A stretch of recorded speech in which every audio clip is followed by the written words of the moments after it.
Good day, everyone. My name is David Williams, Executive Director of the International Association for Energy Economics. It gives me great pleasure to welcome you to today's webinar entitled Energy Security, Challenges and Solutions. We are grateful to Dr. Carlo DiPremio, President of AIEE, and our distinguished panelists for today's timely discussion. We are also grateful to the Italian affiliate of the IAEE for co-hosting this webinar with the association. First, a little bit about the International Association for Energy Economics. We are the largest association specializing in the field of energy economics and produce 2 professional journals, a newsletter, and hold conferences and virtual presentations on a wide variety of energy economics topics. If you're not a member of the association, we welcome you to join by visiting us at www.iaee.org. A few housekeeping matters in regard to today's webinar before I hand things over to our moderator. First, this webinar is being recorded for those that cannot attend this live event. Please tell your friends and colleagues to visit our website to view the webinar on our Rewind channel. If you have any questions for our panelists, please take the Q&A button at the bottom of your Zoom window and write your question. We've allocated sufficient time at the end of this webinar to address your questions. And now, I would like to introduce you to our moderator, Dr. Carlo DiPremio, President of the Italian Association for Energy Economics of IAEE. Carlo, over to you. Thank you, Dave, and thank you to the International Association for Energy Economics for the collaboration on organizing this webinar. And good morning or good afternoon to all participants. During this difficult period that is dramatically limiting our possibility of traveling, meeting in person, and organizing our traditional conferences, the webinars are the best opportunity to interact and discuss together the latest energy topics. The dramatic impact on the energy system of the COVID-19 pandemic and of the lockdown measures are well known to all of us. The joint effort of all researchers, managers, and academics work in the energy sector is meant to evaluate how deep this impact will be on the national and world economy, and how long it will take to recover from it in order to be able to achieve our energy transition trend toward the decarbonized economy system. Today, the topic of our webinar, as you know, is energy security challenges and solutions. A recurrent theme that our association, the Italian Association for Energy Economics, is debating in every year since 2016 in an international successful conference organized in December, hosting it alternatively in Rome and Milan in cooperation with prestigious universities. This year, we did not want to miss this important traditional appointment, and taking arms against the COVID-19 pandemic, we have decided to organize the 5th edition of our symposium online as a virtual conference with the Bocconi University School of Management that will host and support us in this adventure. We will go on and we will not surrender to the difficulties of this troublesome situation. We have launched the call for paper last week, which you might have already received, and we welcome you to join our conference and continue to our dialogue on the energy security. Cutting back to our webinar, the energy security matter has always been a central issue for the energy economic analysis and for the political decisions, either for the geopolitical and market implications or for the industrial strategies and investment decisions. Today, these factors maintain their importance and value, but the deep structural transformation that the energy sector is now undergoing with the renewable energy growth and the transition toward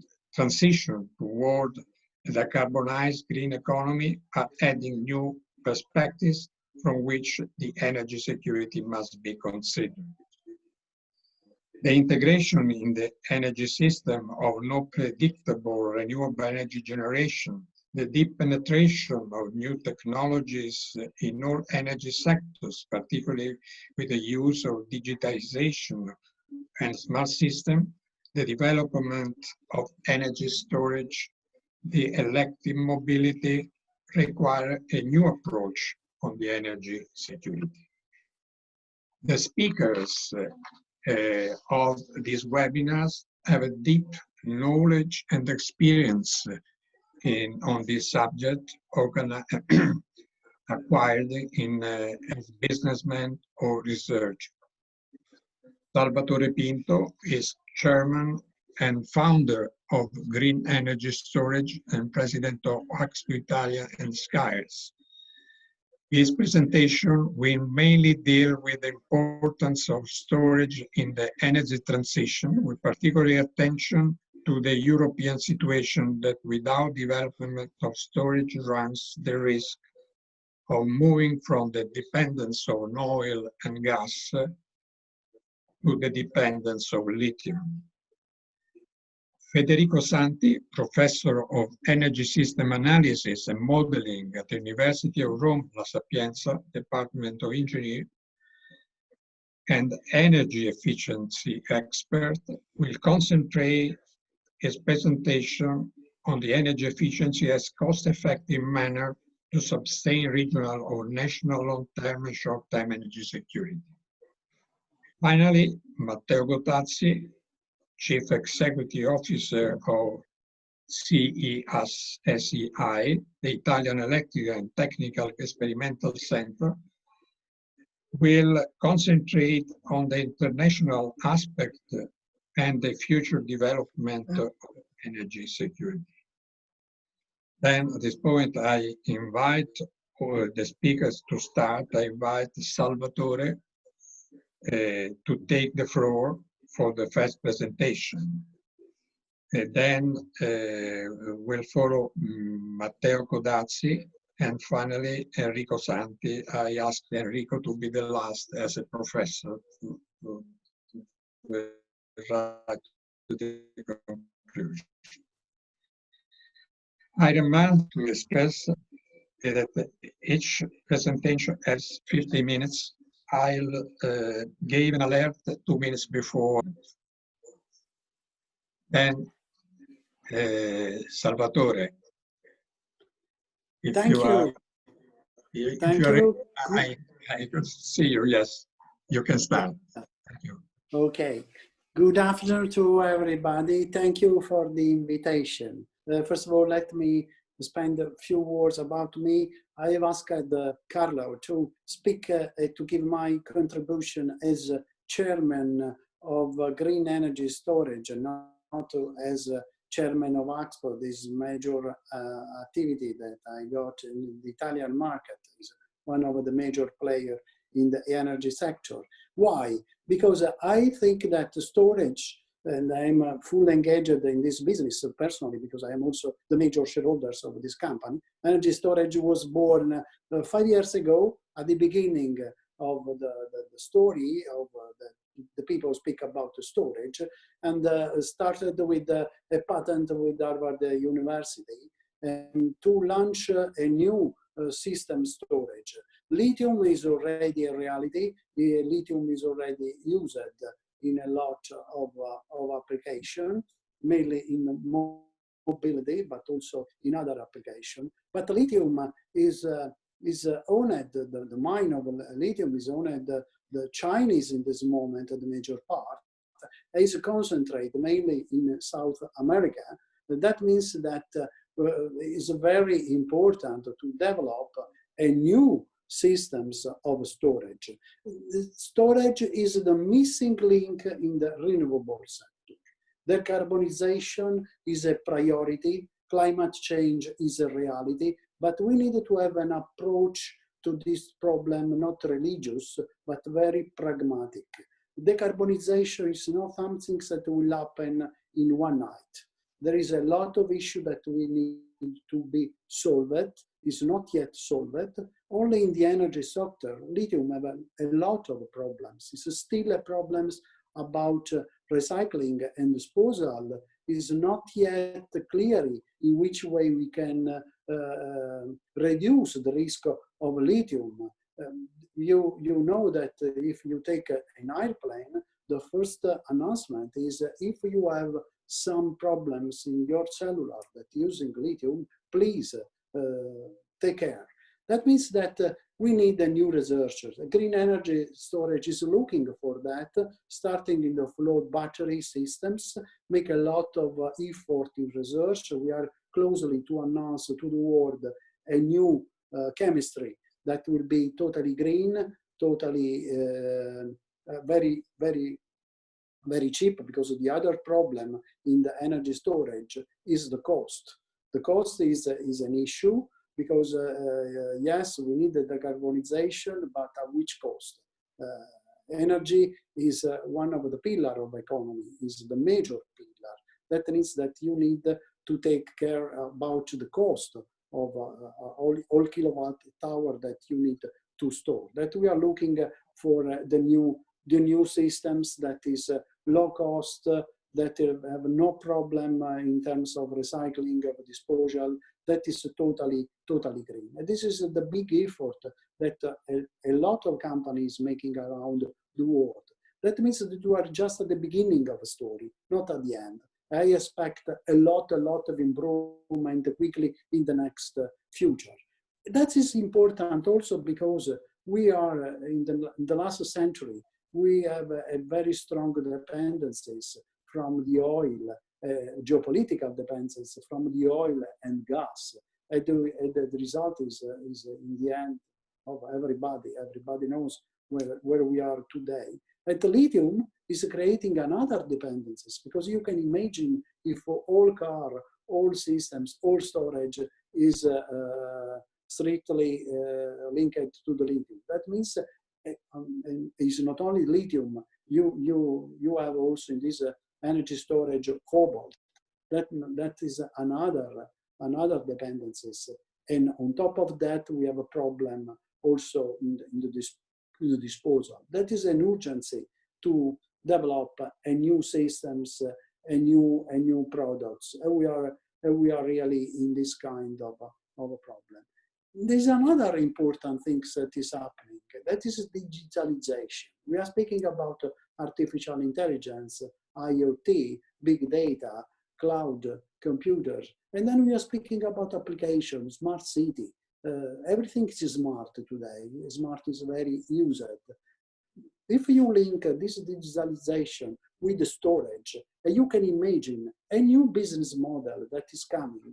Then you can imagine that in the next future, maybe in the 5 years, 6 years, we have a new utility that is entering in the market, changing totally the way that it can use energy. And last not least, energy efficiency and the old technology that is linked with this arena. That means a revolution is happening, and the storage will be the crucial point of this revolution.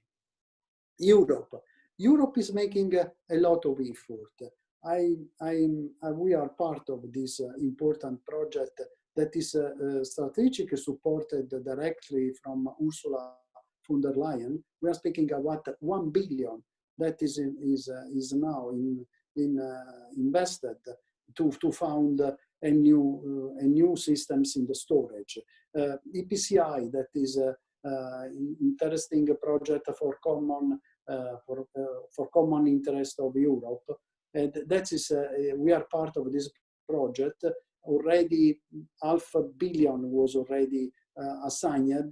The other $500 million will be assigned. We expected in October, in autumn, As a green energy storage, we was already selected by the Minister of Italian Development Economy, and we expect that we received also important funds from Europe to develop this new system, these new storage systems to give an answer to this important challenge that we have in this market. I'm finished here to leave the chair to the other speakers.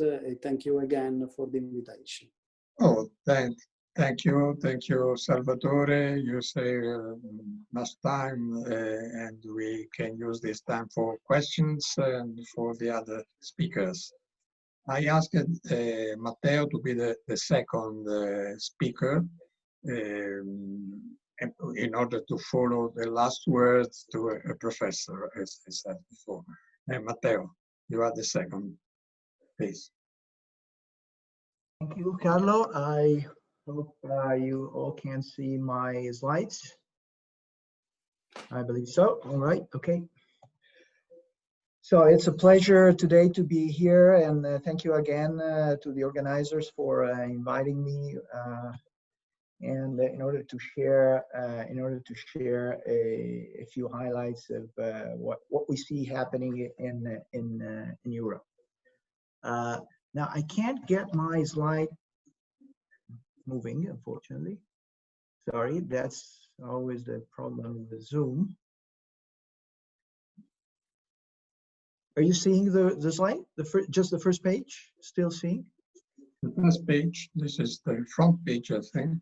I'm sorry, but it doesn't turn. I'll try. If you give me 1 sec, I'll try to stop and restart.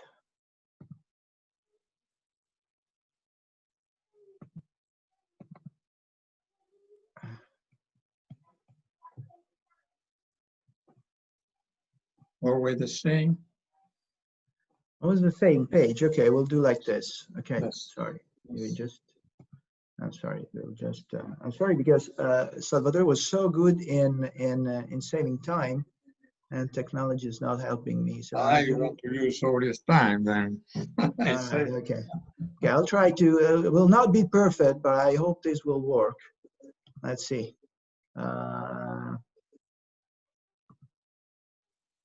Okay. Do you see that now? Yes. Okay. So sorry, that's the best that I can do. I don't know why, but it stopped turning pages. All right. Right. Okay, great. Okay, so a few words. I'm sorry. A few words about Chasey. We, as Carlo was saying in the early introduction, we were born 60 years ago as the National Research and Development Center for the technologies related to the power sector in Italy. Across the years and over the decades, we diversified into a global company, a global service company. Either through developing the markets organically or through acquisitions. And today we are a global diversified player in engineering, testing, and power system consulting for the energy sector worldwide. As you can see, we operate from bases and offices and labs in the various parts of the world, from the Far East. Of course, our core is European, Italy, Germany, Czech Republic, the Netherlands after the acquisition of the Kima Labs. We operate in South America from our bases in Santiago del Chile and Rio de Janeiro. And we, most importantly, last but not least, we serve the North American markets through our Kima Labs facility in Charleston, close to Philadelphia, as far as testing business is concerned, and through our subsidiary Enernex in Tennessee, which is advising all the major utilities in the USA. Basically, what we do is we work either with the regional equipment manufacturers, such as the ABB, the biggest player, ABB, the Schneider, the Siemens, the Eaton of the world, but also with new startups like the one of Salvatore, for instance, developing new technology and helping them enhancing and testing in real cases, in real use case scenarios, their applications and their technologies. And on the other hand, we work as consultants to the major utilities and regulators worldwide, providing assistance in either regulation, power system, market developments, market scenarios, et cetera, et cetera, et cetera. Now, the focus of my presentation today will be, of course, on what is the path towards the decarbonization in Europe. Well, Europe started, many years ago with looking at the issue of the decarbonization, and as we will see in a second, this issue is mainly related to security of supply as far as Europe is concerned. We started in 2009 with the climate and energy package. Then in 2013, we set as European Union a target for 2030 to decrease by 40% greenhouse gas emissions versus 1990s.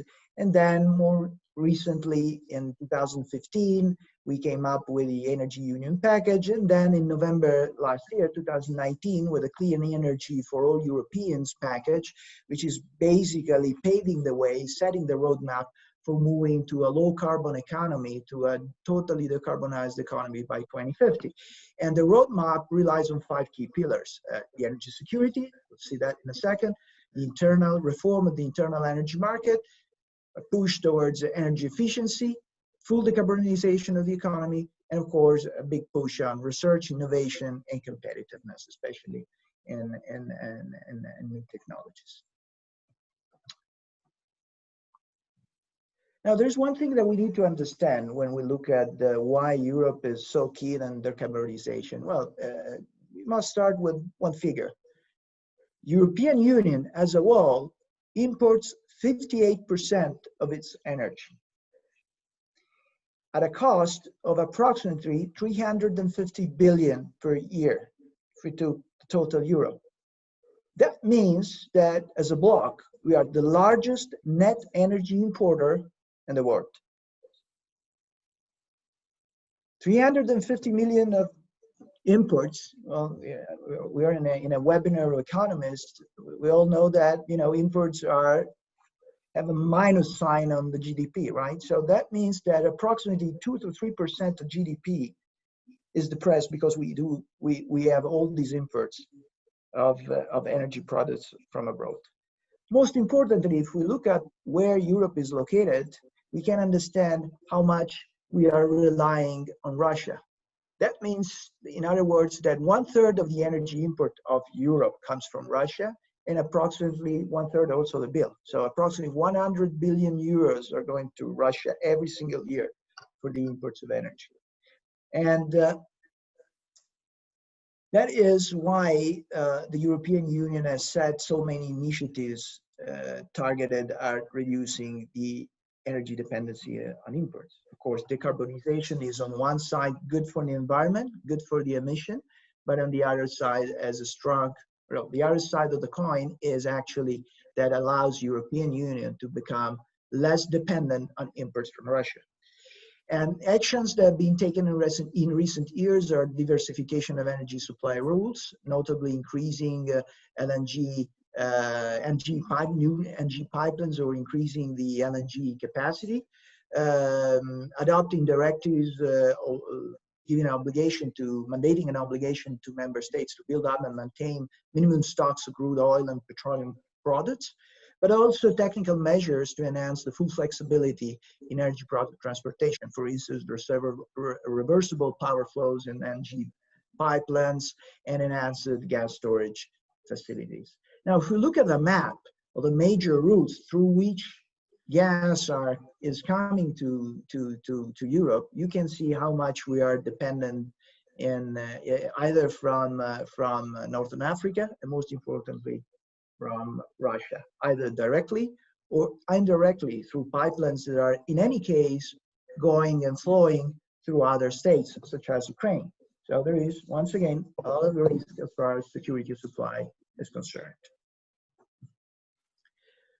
Now, decarbonizing the EU economy will mean increasing the security of supply. And we have set in the latest 10-year network development plan, so the plan that every year is updated, looking at the scenario 2020 for the development of gas pipelines and transmission lines, we have set for ourselves as a European Union a target of getting by 2040 to 78% penetration of renewable energy, and we are nowadays at 35%, and to cut emissions, CO2 emissions to 82%, and now we are 35% less than the original threshold that was set at the level of 90.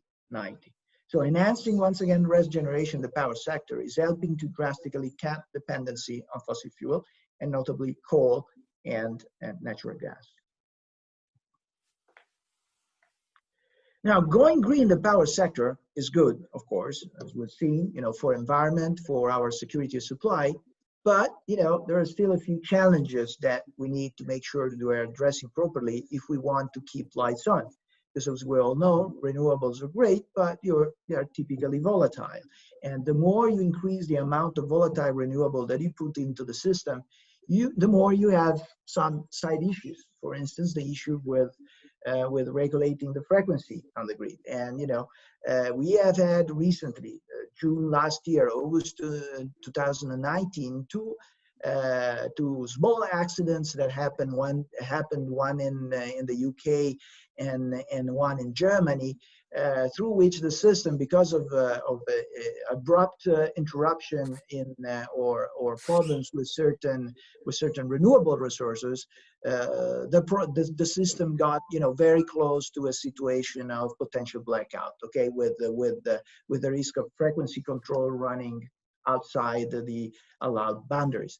And this is typical, when in a power system we go from rotating generators that have high inertia to static production, which is basically happening through renewables with zero inertia. So that leads to faster frequency changes, and potentially that could trigger situation or potential situation where we might get close to a blackout. So we need to be sure that we put in place something in order to make sure this doesn't happen.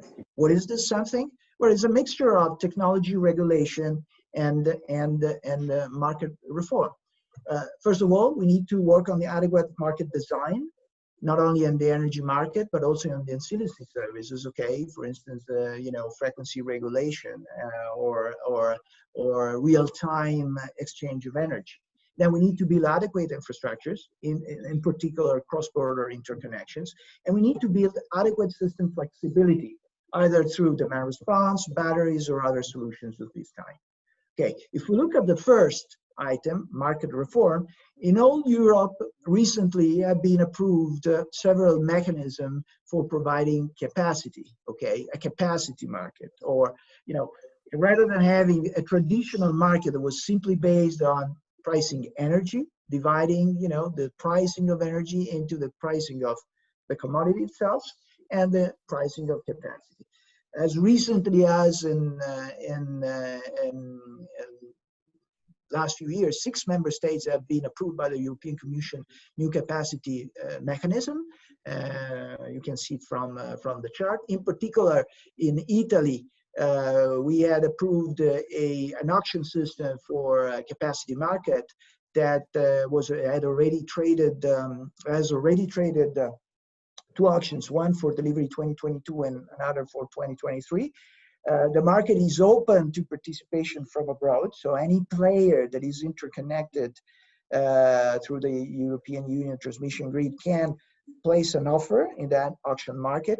And we had approximately 40 gigawatt of capacity that were awarded for delivery 2022 at a cost of 1.3 billion per year, and for 2023, 43 gigawatt, out of which 39 from Italy, residing in Italy, at a cost of 1.5 billion per year. The Italian government estimates that the net benefit, including all the benefits we can get by having certainty that this capacity will be in place and ready to provide energy at any time in 2022 and 2023, are amounting to 1.6 billion euros of net benefit, so deducted those costs. So something that makes sense for the power system as a whole. Another important thing when we look at reforming the market design and providing an adequate market design is the importance of cross-border coupling in the power markets. Traditional power markets were dominated by by thermal generation, which is very predictable, as we know, and very controllable. So we were used to a past where between the day ahead market and the same day market, there was not so many differences. But now, with all the imbalances brought by the volatility of renewables, there are huge discrepancy. And the profit pool is increasingly moving from the day ahead energy market to the real-time market, or the balancing market. Okay, this is an example you see in the chart regarding Germany, which is at the very core, as you all know, of Europe. Is basically interconnected. This is the market that is more interconnected with any other country, and this is a perfect example, a situation that happened in 2018 in December, where there was a huge difference in what was forecasted and traded in the day-ahead market. Here we had an international trading of 7 gigawatt or less at a price of 83 megawatt. And in reality, because the production of renewables in real time that very day changed a lot, then the actual market became just half of that size, but with a price, as you can see, that is more than 4 times as much. So not 83 euros per megawatt hour, but 266 euros per megawatt hour. So huge imbalances and huge changes for any market participants. Another important thing is we need to foster adequate infrastructure. So we need to make sure that there are many cross-border opportunities, many interconnections from one country to the other that can allow oversupply of renewable energy or undersupply of renewable energy or undersupply of energy, let's say so, to be traded and moved efficiently and conveniently and quickly from one country to the other. This is true at continental level, but it is even more true at single country level. This is the example of Germany, where they have a lot of wind farm production of energy in the northern part. They have a lot of solar-based production of energy in the southern part of Germany, and most of the load centers are in the center of the country. So they have decided through the Energiewende to build those 3 big, huge corridors based on the latest HVDC technology, just to make sure that they can very efficiently move and trade energy across the country. The investment for those 3 lines provided under the Energiewende is going to be approximately 30 billion euros in the next decade. The third area is, as we're saying, providing also adequate flexibility into the system. Why? Well, because, sun and wind come and go very often, with a lot of unpredictability. And for instance, if we look at the experience in Italy, which is one of the countries that has the greatest penetration of renewables, we have seen real solutions, here situation where, at night when the sun goes down and perhaps you're in a situation with low load and a lot of wind farms that are, quickly, not producing any longer, you need very quick ramp up of the traditional thermal generation plants. For instance, you might have ramp ups of 10 gigawatt per hour. And that might become a problem because sometimes, those technologies are not really ready for that. So we need additional flexibility built into the system, either through traditional hydro pumping or to the new technologies. Salvatore was referring to batteries. There's a huge potential for batteries. There's huge potential also for demand response, aggregation of distributed demand response energy resources. But, as Salvatore was correctly saying, there is an issue with batteries, with certain technologies based in particular on lithium and cobalt, because they are relying so much on, precious materials and precious minerals that might become scarce in the future. So we need also to look at there is a huge potential for batteries, but, there are several technologies out there. And I'm personally not sure that lithium and cobalt will necessarily be, over the long term, the winners because of the issue of scarcity of resources and also for, the potential end of life problems and issues that those technologies can create. So we need some regulation and policies also in that regard. Matteo, you reached 18 minutes, then yes, we have a few time that Yeah, all right. I will to just the skip. state, but you Okay, can, yeah, absolutely. yes.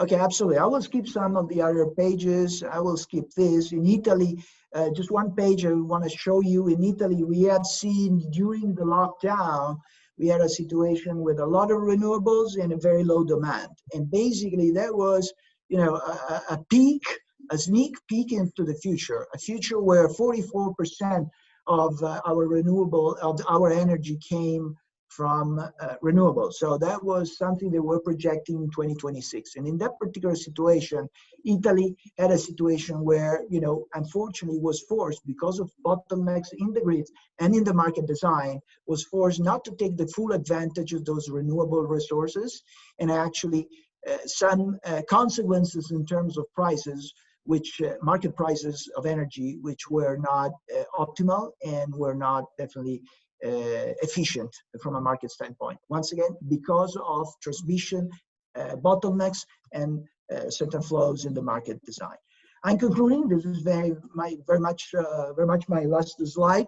So I believe the European roadmap towards the decarbonization economy is definitely an outstanding driver to not only improve our environment, but also to improve our security, energy supply, and enhance our independence from imports, especially from Russia. Once again, 100 billion euros that are flowing to Russia from Europe every single year. An accelerated roadmap for the deployment of renewable energy in the power sector can boost also the economic recovery. We need a lot of infrastructure, a lot of new infrastructure in flexibility, in new transmission lines, in new batteries, in electric cars, et cetera, et cetera. And all of these infrastructures will provide definitely a boost to the economy, and all the major governments are looking at boosting the economic recovery in the next few years. But all of these objectives can be achieved provided that adequate actions are taken. First of all, we need to properly design or put in place some sort of market reform in order to optimize the power markets, for instance, introducing the capacity or improving the ancillary service markets. We need to build additional power transmission infrastructures in order to remove certain bottlenecks that we have and make available flexibility resources, considering also, as I was saying, non-conventional solutions such as, for instance, vehicle grid integration. A proper regulatory and legislative framework must be put in place, but in Europe has to be agreed with all the concerned stakeholders. And that means, you know, we need a lot of political support at European Union level, and that, you know, frankly speaking, and it is not always that easy. Thank you so much. And sorry for being a little bit long. Thank you to you, Matteo. You could use the time that saved Salvatore, then you could complete your presentation. Now I ask Federico to take the floor for his presentation. Till now, I don't see question. If we have question, we need to save 2 minutes for the question. Then I ask Federico to maintain his presentation within 15-16 minutes, please. Thank you. I will try. Good morning. I'm trying to show you my presentation a bit better than that.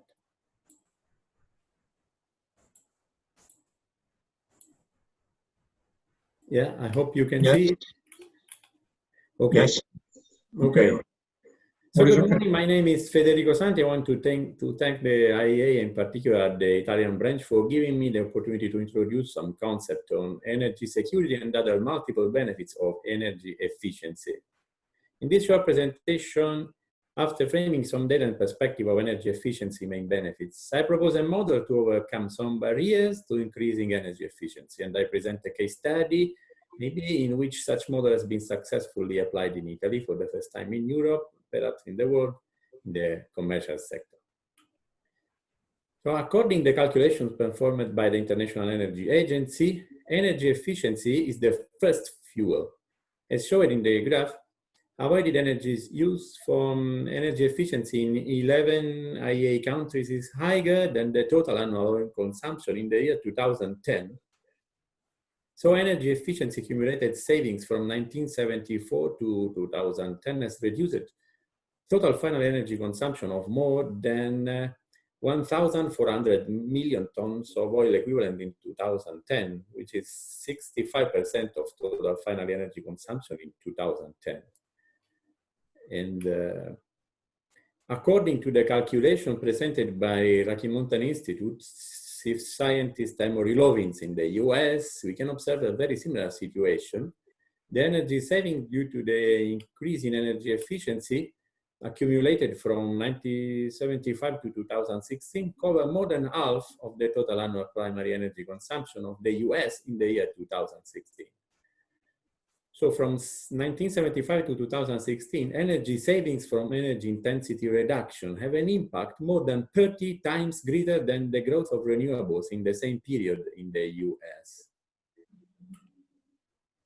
Furthermore, energy efficiency is the main lever to decarbonize the energy system. In a long-term 2 degrees scenario, energy efficiency's contribution to limiting climate change will be strongest as part of a package of measures, including increasing the supply of renewable energy. IEA World Energy Outlook 2017 scenarios show that when combined with other measures, efficiency will realize over 40% of the carbon emission reduction required to meet global climate change mitigation goals, the largest single contribution. And energy efficiency is so crucial for energy security. Avoided energy use from energy efficiency has driven a strong reduction in fossil energy imports in IEA countries and other major economies, as shown in the diagram. From 2000 to 2016, such reduction has reached nearly 12 exajoules in IEA countries and other major economies. But energy efficiency has multiple benefits. In addition to energy security and decarbonization, there are other important benefits like pollution prevention, better environment and health, energy access also in terms of energy poverty reduction and sustainable development, economic and social benefits like, for example, resources optimization and cost reduction, job creation, productivity, modernization, digitization. I want to underline that energy efficiency increases naturally, driven by technological progress, market competition, and the structural lightening of the production system over time. The diagram in the right shows a classical example, the increase over time in the number of computations per kilowatt hour of the electricity consumed by the computers from 1,000 computations per kilowatt hours in 1945 to more than 1 quadrillion computations per kilowatt hours in 2010. So more generally, the diagram on the left shows the growth curves of the energy efficiency of a certain energy use technology over time, for example, computer or lamps, gas, etc. In a very simple scheme, the technological evolution passes through 4 stages, from laboratory to the market, where it enters as a top of the market technology, from being top of the market technology to become the average of the market, while other new technologies enter the market itself, from average of the market to installer stock. In that scheme, after a certain time, the efficiency of a new technology development in the laboratory becomes the average of the installed stock, passing through the other 2 stages. The time to pass from one stage to another can be reduced to appropriate policies and actions, like, for example, incentives, mandatory standards, tax credit, labeling, consumer information, all those kinds of things. Actions must be taken if there is the need to accelerate the natural increase in energy efficiency. But some barriers hinder the increase of energy efficiency. The main observation is that energy efficiency is not the core business of any energy consumer by definition. This represents the main obstacle we find it in all the main barriers to energy efficiency. Lack of knowledge, information, education and training, lack of financial resources. This barrier is normally high because energy efficiency investments are no core investments unless they are strongly integrated in the modernization of the core process. Then another barrier, big barrier, is the impact over operation, then the need for the organization to change to be adapted to seize the energy efficiency potential, and also the hedonic behavior of the consumers. Now, An apparently simple model to overcome some barriers to energy efficiency is the so-called ESCO model, where ESCO means Energy Service Company. Outsourcing to energy service companies is a way for organizations to externalize energy efficiency activities and risks. Energy efficiency is ESCO core business.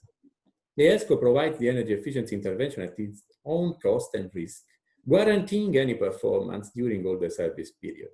The energy consumer pays a periodic fee to the ESCO. The consumer does not invest at all, and it does not put any equity into the energy efficiency project. The ESCO fee is lower than the guaranteed savings. So during the contract period, the benefits of energy saving are certain for the consumer and shared between the ESCO and the consumer. There are no uncertainties about the operation and maintenance cost and performance. All the technical activities and risks are externalized to the ESCO. The presence of an ESCO that can be also an aggregator of energy consumers or prosumers enables new services like, for example, demand response, flexibility, distributed generation, etc., linked to the energy efficiency and modernization initiative. So in the diagram, a typical scheme of an energy efficiency project in ESCO model is reported. In this model, the energy efficiency project is based on energy performance contract, which includes the energy efficiency project design, the guaranteed savings and performance, and the ESCO fee calculation. The energy efficiency project could be financed by third parties through the ESCO. Then engineering, procurement, and construction, as well as operation and maintenance services, can be purchased by the ESCO and supplied to the energy consumer. Energy commodities can be provided to the consumer through the ESCO itself or by other energy suppliers. Both options are valid and very common. The typical duration of an energy performance contract is about 5 to 8 or 10 years. Just some figures about ESCO revenues worldwide. The ESCO revenues is approximately $30 billion per year in 2017, and it is growing. The model is widely diffused in China and the US, while in Europe, the market size is estimated to be around $3 billion. Now, to empower the ESCO model and to overcome some barriers and unlock the energy efficiency potential, an idea could be to leverage the banking system. In particular, the ESCO model can be combined to the bank project financing technique. Project finance is the long-term financing of infrastructure and industrial projects based upon the projected cash flows of the project rather than the balance sheet of its sponsor. The reduction of energy expenditure due to energy efficiency can be transformed into cash flows, as in the ESCO model, and therefore bank project financing can be applied to energy efficiency projects. The same services provided by the ESCO, in this case, are provided by a special purpose vehicle created with the aim to segregate and protect the project cash flow and financed by the bank according to the usual project financing technique. The sponsor of the project could be an ESCO or a corporation controlled by the energy consumer. In this second case, there is no need to involve any ESCO into the project and keeping the same benefits of the ESCO model. An investor could also be involved, for example, an equity fund, in a way that not only the consumer can implement the ESCO model without the need of any ESCO, but also without the need of putting equity into the project and keeping it off balance. The idea has been successfully applied in Italy in the supermarket sector, which represents an interesting case study. Supermarket compound is the most energy-intensive segment of the commercial sector. Worldwide, the total electricity consumption in the supermarket is huge, equal to the total electricity consumption of Italy as a nation, which is about 300 terawatt hours per year. Supermarket sector is energy intensive due to food refrigeration, and the energy consumption structure is peculiar with 3 services that cover more than 80–90% of the total energy consumption. Food refrigeration, 50 to 60%, lighting, 15 to 20%, HVAC, 10 to 15%. The technology gap and then the energy efficiency potential in the supermarket sector is very big. The use of the top of the market technology in the 3 sectors mentioned above, combined to digitization, automation, and control, allows an energy saving of more than 50%. The energy saving potential is convenient and achievable, and in the diagram, a real case of a supermarket in Rome is presented, monitored between 2014 and 2020, 6 years, after an energy efficiency renovation. Savings are in the range of 60 to 120 euros per square meter per year, which represent about 1% of the supermarket total revenues, but until 100% of the supermarket EBIT. So energy savings can even double up the supermarket EBIT. Supermarkets are generally renovated every 10 to 15 years. So the project financing technique has been successfully applied to energy efficiency projects in Italy, involving 35 Italian supermarkets of different brands. The use of top-of-the-market energy technologies allowed an energy savings of about 50%. 3 SPVs has been created, each one involving a different equity investor, all of them financed by the same Italian bank, UniCredit. The debt-equity ratio has been 80% debt, 20% equity, and the minimum debt service cover ratio required by the bank has been around 1.4, quite low, and the weighted average capital cost is lower than 3%. The total investment has been about 60 million euros, of which about 50 million euros debt. The project finance contract duration was set in 10 years. The renewed supermarket were at the end of their lifetime, so they had to be renovated anyway. There are no stranded costs, and the project was used to address the investment towards top-of-the-market energy technologies instead of baseline ones. The renewed supermarkets are highly satisfied. They found themselves efficient by design without the need of any investment, and they have measured a strong sale increase due to the green renewable. So to conclude and to leave some key messages, energy efficiency is the first fuel and the first lever to decarbonize the energy system worldwide. Energy efficiency has other multiple benefits, energy security first of all, but also a very positive impact on economy, society, environment, and development. Energy efficiency increases naturally, few percent per year, but policies and action are needed to accelerate. In the efficient world scenario, the IEA asked for a 3% annual decrease of energy intensity worldwide. Energy efficiency is normally out of the core business, and then it finds cultural, financial, and operational barriers. To externalize energy efficiency services and risk to an energy service company is a way to help energy consumers to overcome some barriers, avoiding direct investments and debt, keeping energy efficiency projects off balance, gaining guaranteed savings, modernizing plant structure and processes. Banking project finance can be combined to ESCO model in order to involve the banking system more and unlock technical energy efficient potential. A successful application of this concept in Italy in the supermarket sector, but perfectly replicable everywhere and in any sector with obvious adaptation, has demonstrated its feasibility and the benefits of having banks and investment funds directly involved in energy efficiency projects, in this case without involving any ESCO. Evidence shows that analysis, policies, and measures must take into account the impossibility of separating energy efficiency from the core processes.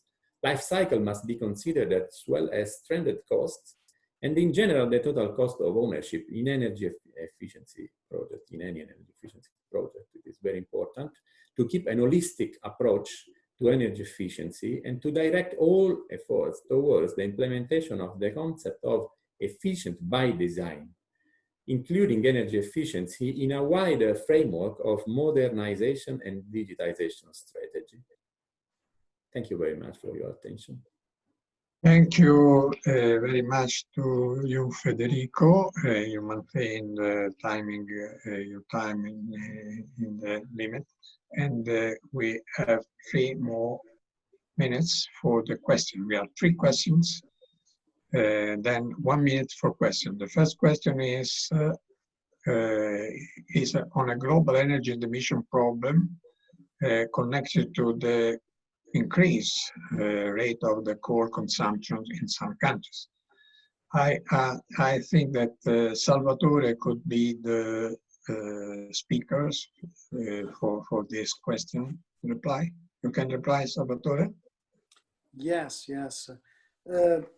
We need to have a picture, because despite that there is a production of energy, also in the next 10 years, 1 billion persons have no access to the energy. That means, as I told before, we need an approach, not religious, but pragmatic. This one. We have countries that are using nuclear, and then we need to protect that, because we can decommissioning this kind of plant in 3 days, 4 days, as you know, is very important. For sure, renewable is now reducing the cost. There is a huge opportunity for repowering already the existing plant, then to increase the capability for renewable. Storage, in my opinion, will become a reality in very few years, because there is a lot of new technology that is arriving in the market.